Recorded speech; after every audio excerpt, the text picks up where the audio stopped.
and welcome to this week's Used Car Heaven. We've got all the regular features again for you this week, including more insider tips on the Trading Post. Plus, Simon Hughes, our blood-free car doctor, is back in the surgery, and Richard Hammond's here too. But let's go and meet this week's lucky viewer and the 3 cars on offer.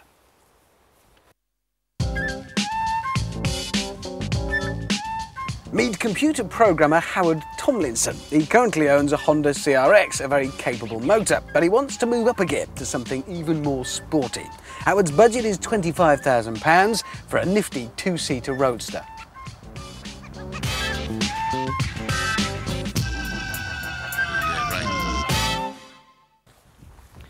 So Howard, you've got a decent amount of money to spend on a new car. You're looking for something that little bit different, and I think we found 3 really good cars. The first of those is this, the Lotus Elise, and this is the 111S, so it's the more powerful of the cars on offer from Lotus.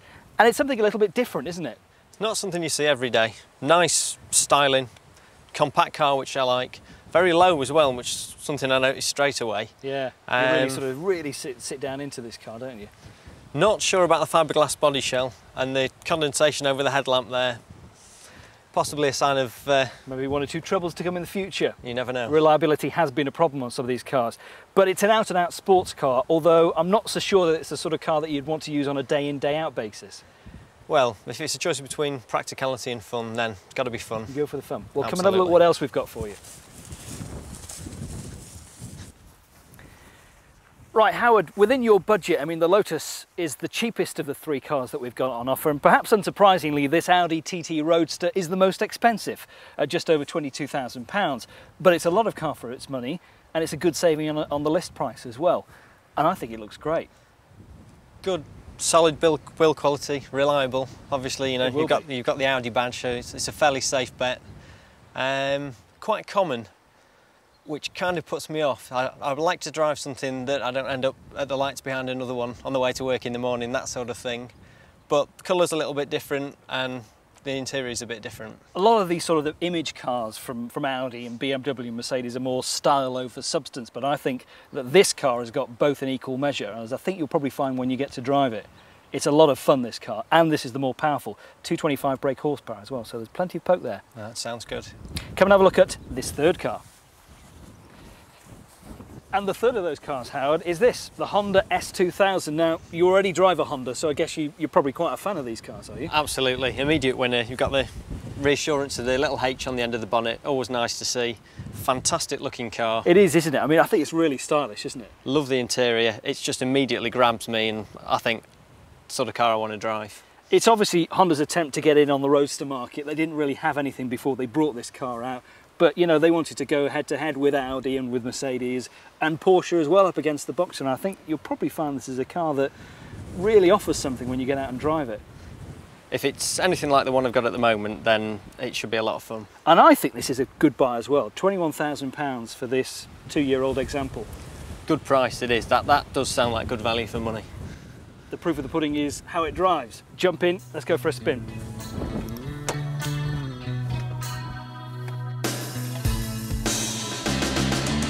I can fully understand why Honda wanted to get into the Roadster market and take on the likes of the Z3, the SLK, the Porsche Boxster, and this is what they came up with, and I think they've done a darn good job. They certainly have. It's extremely comfortable. Driving position's really good. It is. I mean, it's a 2-litre engine, you've got 240 brake horsepower, so there's plenty driving the rear wheels, of course, because it's a real Roadster. But one thing about this car is that you really have to rev it really hard to make it work. Yeah, I find a similar thing with my CRX. You get sort of above 6,500 revs, and that's when it really starts to, that's right. And as you notice on the dashboard there, it's got a 9,000 RPM red line. That's incredible, and that's where you want to take it all the time to make rapid progress. Absolutely. The prices are holding up pretty well. I mean, originally when they launched these cars, they were over £28,000, but then they dropped them down by about £3 grand, which made a big difference. Yeah. So used cars are getting cheaper now, and this with what? It's done about 21,000 miles, and it's about £21,000. It's a lot of car for the money, I think. It certainly is, and the nice thing is, it's the sort of car that you could probably own for 2, 3, maybe 4 years and not have to take a really big hit on when you came to get rid of it. Wow, Look at that. Proof that not all Hondas come with a pork pie hat and a box of tissues stitched to the parcel shelf. It's the Honda S2000, and where some cars rely on old-fashioned attributes to give you their charm and specialness, the S2000 is bristling with technology. Underneath this ludicrously long bonnet, there lurks an engine that uses VTEC technology. I shan't bore you with the details, but if you don't know already, basically it means that at low engine speeds, it's humble and easy to drive around town. Get past a certain point in the rev range, the engine changes characteristics completely, and it all gets, well, a bit busy. It'll actually rev right the way around to 9,000 RPM, and at that point, things tend to be moving past you very quickly indeed. If all of that isn't enough to convince you that, well, it might be a bland badge, but it's still a sports car, then consider this. It is a Honda, and that means build quality and reliability, absolutely no doubt there won't be a problem. But if even that doesn't convince you, think about this. Honda are the same people who produce the Integra Type R, the Civic Type R, and the super glamorous NSX, so you'll be in very racy company.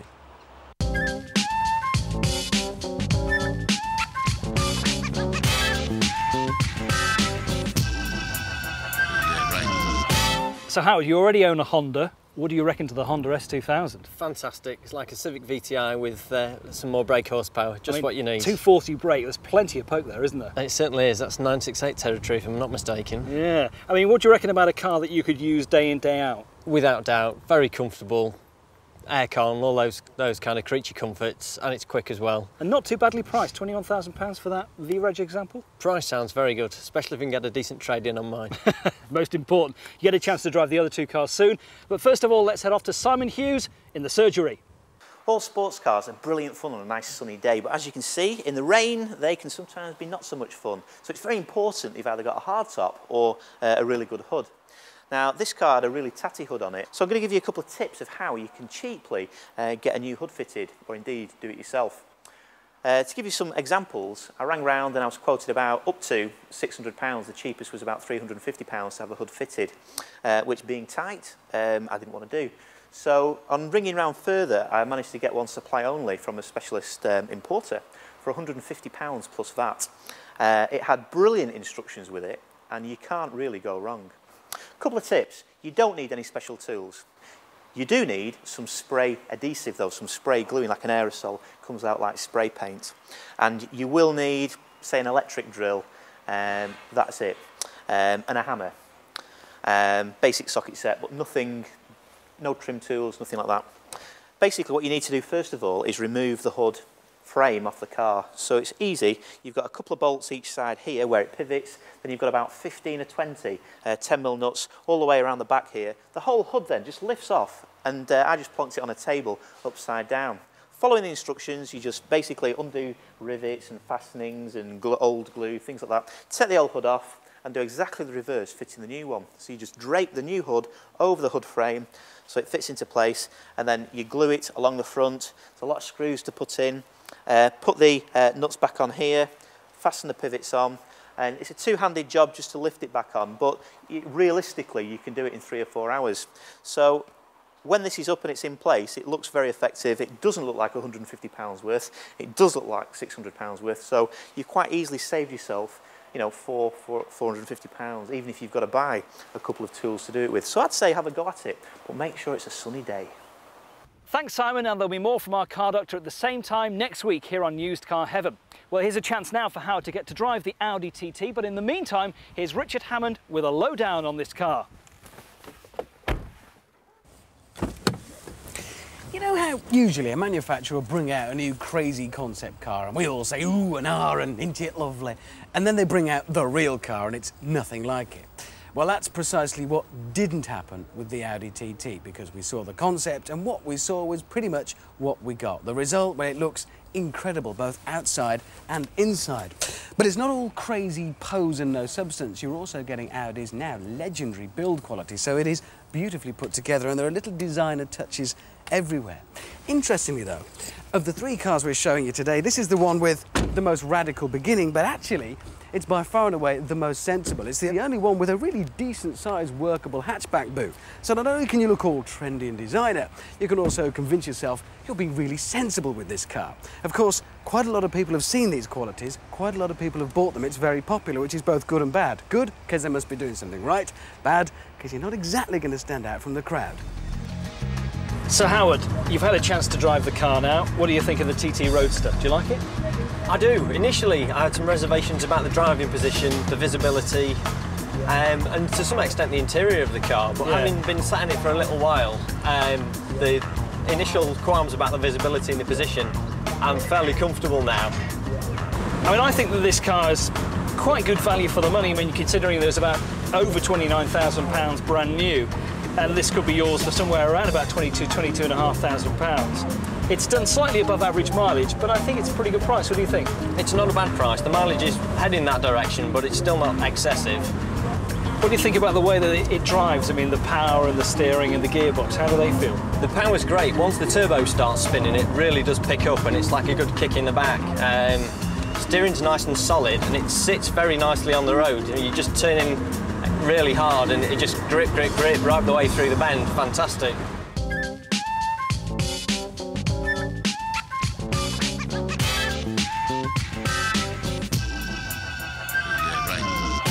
I think that first impressions of a car can be a little bit misleading. You have a look at it and you think, not so keen, but you need to go out and have a drive of it and have a bit of fun, don't you? And I think you've probably found this with the TT.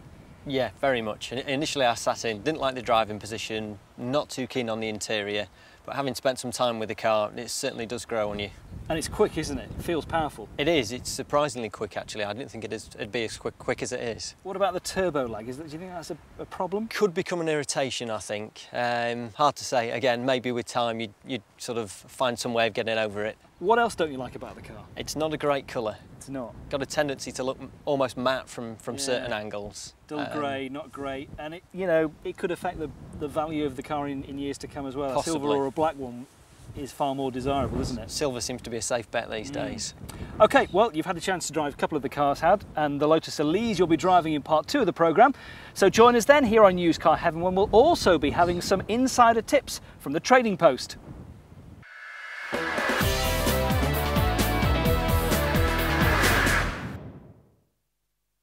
Welcome back to part 2 of Used Car Heaven. Our viewer this week looking for a new car is Howard Tomlinson, a computer programmer.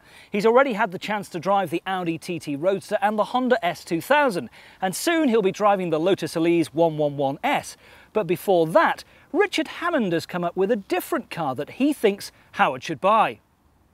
Howard, if you're going to talk sports cars, certain marques are always going to be mentioned. Ferrari, Lamborghini and, of course, Porsche. And yes, you could be in the market for one. If you're going to get something reasonably new, I'd say stick to the Boxster, car introduced, in the mid-90s. When it first arrived, it had a 2.5-litre engine. That grew to 2.7 and then to 3.2. For your budget, we're looking at 2.5. It is the entry level, but you'll have a massive choice because they start from as little as 13 grand for an import. I say entry level, it's not bad news. 2.5-litre, flat 6, mounted just behind your ear holes. It's every bit a Porsche engine. It'll sound glorious. Don't forget as well that the Boxster was designed from the start as a drop top like this, so it's absolutely rigid. There'll be no nasty scuttle shake where the lid's been taken off. And it may be a glamorous brand, but there are some actually sensible reasons for considering it. For a start, it's not mileage sensitive. You can take this thing to the moon and back. As long as it's serviced regularly by a proper dealer, it'll be fine. And most importantly of all, when your friends look at you and say, "Have you gone mad buying a Porsche?" point out this: your Porsche will lose less money in depreciation every year than their Mondeo. How smug will that make you feel? Thanks, Richard. Every week he comes up with some good suggestions, but will it be the car that Howard wants to choose? We'll see. Perhaps it will be this car, the third that he gets to drive, the Lotus Elise 111S.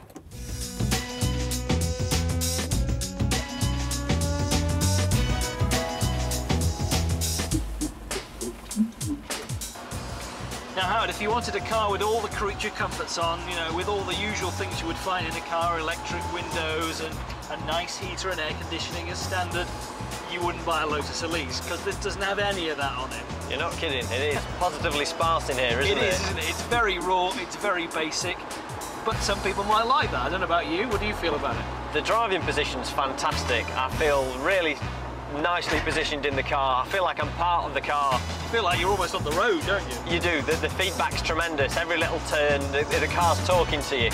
It's lovely to drive. Very noisy though. The brake pedal's decidedly wooden. Day to day, drive you mad. Weekend play car, fantastic. You're looking at paying just less than £20,000 for this. It's certainly heading in the right direction, isn't it? It is. Sat here at the moment, I'm still not sure what you're getting for your money. No.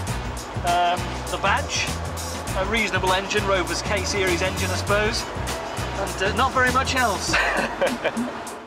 When you're buying yourself a sports car, Howard, you're buying more than just the car itself. You're buying into a lifestyle, you're making a statement. And a Lotus badge has got to help when you're doing that. And that's what you'll get with the Lotus Elise. Mind you, at first glance, that is about all you'll get. The interior is Spartan at best. You get 2 seats and a steering wheel, and that's about it. No aircon, no lecky windows, no carpet even. But I do know there are plenty of people who live with these as their only car, even though there is no boot. So it's certainly not one for big shopping trips or lengthy holidays. But what you do get is a 1.8-litre engine mounted amidships. That might not sound like much of an engine, but bear in mind, this is a car that weighs about as much as a packet of fags. So there's more than enough for some searing performance, and that is what the Elise is all about. It's one of the few sports cars that you can take out straight out of the box and use nearly all of its performance. It's that easy to drive and that much fun. So if you can live with the impracticalities of it, what you are getting is one of the few traditional, old-fashioned, stripped-out sports cars on the market today.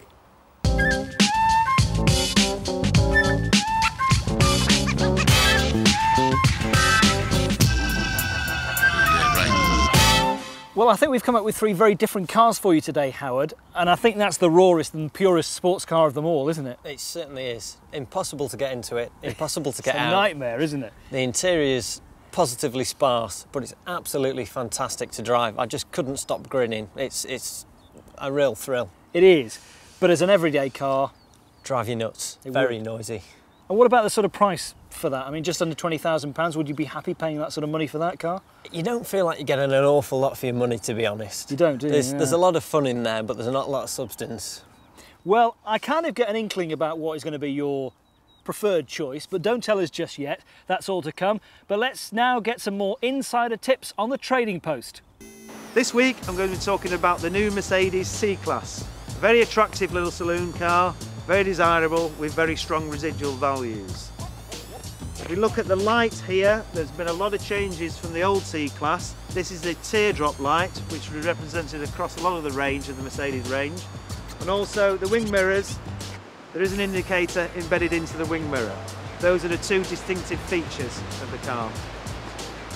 When you're buying a Mercedes, these prices on these vehicles on the C-Class range from 20 to 30,000. If you can see, this is a fairly new car.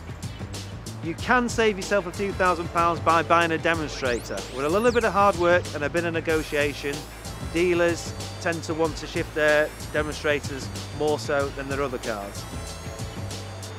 Also, buying one of these Mercedes, a good way of saving yourself some money is to buy an imported car from Europe. As long as it's right-hand drive, UK specification, with a certificate of conformity, you shouldn't have any issues when you come to resell it. Like all Mercedes, the bigger the specification, the better. This one has a cloth trim. I think leather is always a better option, and you will find it easier to resell. Automatic, got to be automatic when you buy Mercedes. Try to steer away from manuals or using the kiss of death in Mercedes-Benz. Once again, specification, the bigger the better. Satellite navigation, electric memory seats, sunroof, CD changer, things like that, all add to the resale value of the car. Most things come as standard now on a Mercedes. Electric windows, power steering, electric mirrors, things like that. But AMG wheels, AMG body kits, satellite navigation, as I said, always add to the desirability of the vehicle and better resale. And there'll be more insider tips on the trading post at the same time next week here on Used Car Heaven. But now we're nearly at the end of the programme, and it's that all-important time, it's decision time. Howard Tomlinson, thanks for spending the day with us today. I think we've given you 3 really fantastic cars to drive. They've been great. Good. Reverse order. Let's start with your least favourite car, I suppose. Third place? Third place is the Audi TT. It's not that I don't like it. With the 4-wheel drive, sticks very well, but perhaps a bit too civilised. Prefer something a bit more playful. And I think in the company of the other 2 cars, this is maybe more up against something like a BMW Z3 or an SLK. This will probably win out over those 2. But against these 2 tough competitors. They are very tough. It's a shame because it's a stunning looking car, isn't it? It is very nice, just not quite there. And a good buy as well at about £22,000. The price is good. So your second choice car, what would that be? That's the Elise. The Lotus Elise 111S. A little bit more fun, in fact a heck of a lot more fun, but day to day, if it's going to be pouring down with rain, that sort of thing, you've got to think about these things. I don't mind it being impractical, but I don't want to get wet. I mean, what about getting in and out of the car? I mean, that's a nightmare, isn't it? It's a bit of a struggle. It is, isn't it? Especially with the roof Especially on. with the You've got to be able to fold in two. You have. It's a shame, isn't it? And I suppose the reliability side of things might come into play with that car as well. It certainly would. I'm late for work enough as it is. You don't want that breaking down in the morning. Oh no. Which means, in first place,